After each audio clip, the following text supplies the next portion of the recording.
천고마비의 계절인 가을에는 기온이 높은 여름과 달리 입맛이 살아나서 과식하기 쉬운데요. 그래서 적당한 몸무게를 유지하기 위해 다이어트에 도전하는 분들이 많아지는 시기이기도 합니다. 네, 그런데 이 다이어트에 도전하는 분들 가운데 몸매에 집착해서 한꺼번에 많이 먹고 운동을 과하게 하는 등 폭식증의 증상을 보이는 경우도 있는데요. 이 시간에는 폭식증의 증상과 그 예방법에 대해 전문가와 함께 알아보겠습니다. 분당 서울대병원 가정의학과 한종수 교수 전화로 연결됐습니다. 교수님 안녕하십니까? 네, 안녕하세요. 네, 가을이 되면 정말 음식이 유난히 더 맛있게 느껴지는 것 같습니다. 단순히 음식을 먹는 양이 늘었거나 또 자주 먹는다고 해서 폭식증이라고 보기엔 좀 어려울 것 같은데요. 폭식증을 진단하는 기준이 혹시 있습니까? 네, 폭식증을 좀 더 정확한 의학 용어로는 신경성 폭식증이라고 합니다. 한 번에 앉은 자리에서 일반적으로 다른 사람들이 함께 먹는 양의 한 2배 이상 정도 되는 양을 한 번에 먹는 행동을 보이고요. 이러한 행동이 일주일에 2번 이상 반복이 되거나 또 이런 증상이 발생한 뒤에 한 3개월 이상 정도의 기간 동안 계속 지속이 되는 경우에 폭식증이라고 진단할 수 있습니다. 네, 정확한 용어는 신경성 폭식증이고 일반인의 2배 정도를 오랜 시간 먹으면 이제 폭식증으로 진단을 받을 수 있다라는 말씀을 해주셨는데 폭식증으로 병원을 찾는 환자 가운데 가장 많은 비중을 차지하는 연령대도 있을까요? 대부분 남성들보다는 그 외모에 관심이 많은 여성분들이 많은데요. 여성분들 중에서도 젊은 20, 30대 여성들에게서 많이 발생을 합니다. 네, 좀 놀라운 결과인데요. 네. 아니, 교수님, 특히 20, 30대 여성들이 다른 연령대 여성, 남성보다 폭식증에 더 잘 걸리는 이유가 있습니까? 아무래도 마른 여성들이 매력적이고 그리고 스스로를 관리하는 능력이 있다고 더 생각하는 사회 전반적인 문화가 기인할 수 있고요. 예. 한창 활동 중인 그런 20, 30대 여성들은 이러한 문화에 항상 스트레스를 받습니다.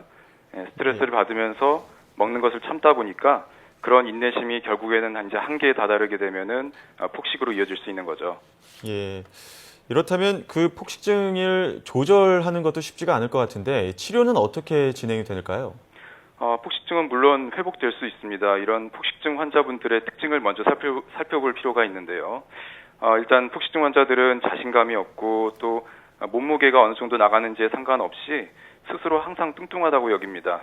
그리고 우울증이나 불안증과 같은 마음의 병도 함께 갖고 있을 때가 많은데요. 그렇기 때문에 스스로 이렇게 뚱뚱하다고 여기는 잘못된 생각을 바꾸고 자신감이나 자존감을 회복할 수 있도록 의사나 가족들의 도움이 필요합니다.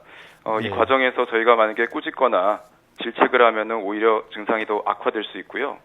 환자가 갖고 있는 그런 심리적인 어려움들을 공감해주고 스스로 변할 수 있도록 기다려줘야 되겠습니다. 네. 예.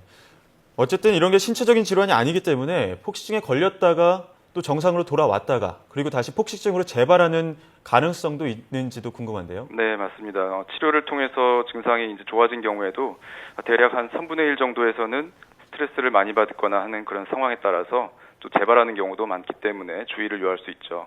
예. 네, 그렇군요.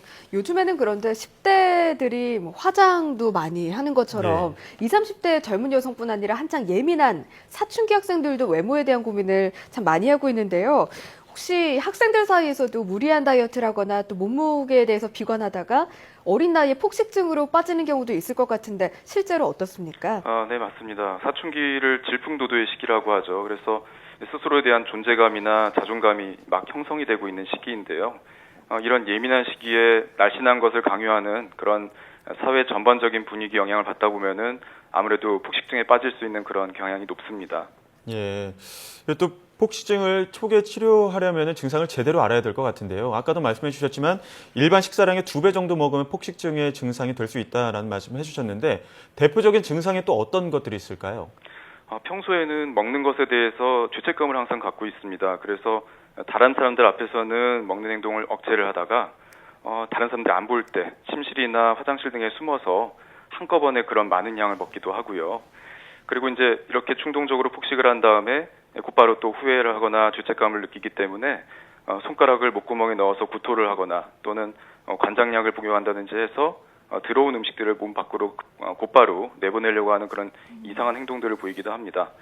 또 그리고 본인의 체중이나 다이어트에 대해서 아무래도 과도하게 관심을 갖고 있다 보니까 운동에 과도하게 집착을 하거나 또는 뭐 하루에도 서너 번씩 체중을 재기도 하는 그런 행동들을 보이기도 하죠.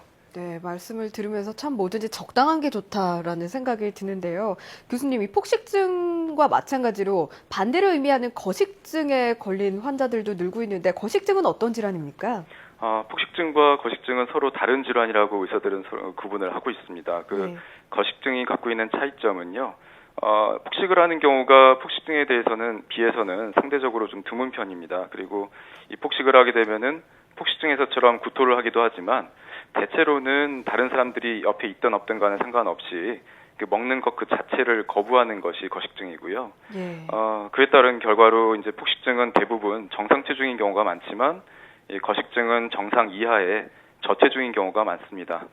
하지만 둘 다 그 자체가 마음의 병이기 때문에 같은 공통점은 있고요.